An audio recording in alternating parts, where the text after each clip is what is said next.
Isla, my wife had just returned home from a business trip when I received a call from the hotel she had booked there. The hotel receptionist sounded a little embarrassed as she explained, "Hello, is this Ms. Jules' husband? I'm calling from the front desk. I see that we forgot to bill you for some incidentals. It looks like your room used all 18 condoms from the amenity kit. I apologize for the oversight. The total comes to $35. Can I get a card number over the phone to close that out for you?" My mind went completely blank. Hadn't my wife gone on that business trip on her own? Why would she have used condoms? Suppressing my inner turmoil, I gave Isla a call. "Honey, the hotel just called. They said there was a little issue with your room. They asked me if you had someone staying over with you." She sounded clearly exhausted as she replied with a weak voice, "Oh, right. A lady couldn't find a hotel room, so she crashed with me for the night." I chuckled and asked her to rest. After hanging up, I drove directly to the hotel. $35, right? I'll pay it in person. Chapter 1. The hotel receptionist clearly had not expected me to come in person. After a brief moment of shock, she began to apologize again. "Sir, I am so sorry. This was totally our mistake. I didn't mean to make you come all the way here." I smiled and handed her the money. "Don't worry about it. I understand. Everyone makes mistakes." I turned to leave before stopping as if remembering something and turned back. "Oh, actually, I seem to have misplaced my watch. It's very expensive, kind of worth thousands of hundreds of dollars. Has your cleaning staff found it by any chance?" The receptionist's face paled instantly. She quickly waved her hands and said, "No. No way. We log lost and found items every day. We've never found anything that valuable." I quickly reassured her, "I probably dropped it in the hallway, and some passing guest picked it up. Could I maybe please take a quick look at the hallway surveillance footage from that day? If I find any leads, I'll handle it myself. I don't want to trouble you." The receptionist breathed a sigh of relief and nodded eagerly. "Of course. I can pull up the footage right now.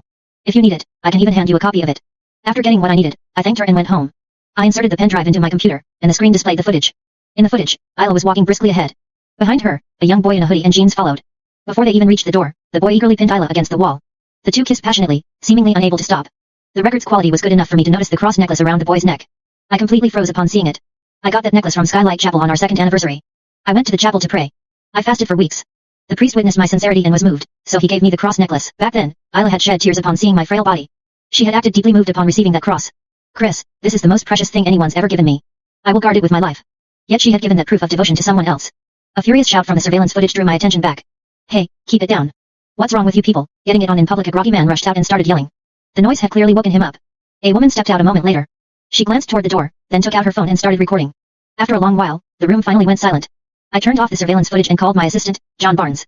"I need you to run a background check on 2 people. They were in the room next to 1208 at the Mistvale Hotel 2 nights ago. Also, buy something for me. I don't care how much they charge for it." Before I could finish the call, Isla's incoming call popped up on my screen. As soon as I answered, her voice came through. She sounded perfectly normal. "Chris, we finalized the retention results for this batch of interns. Mason White really stood out, so I've decided to keep him. Come by tomorrow to sign the paperwork." She sounded serious and efficient, which was a completely different person from the wanton woman in the video. I could not help but stay silent, so she softened her tone and continued, "Dear, when you come to the office tomorrow, I've got a surprise for you."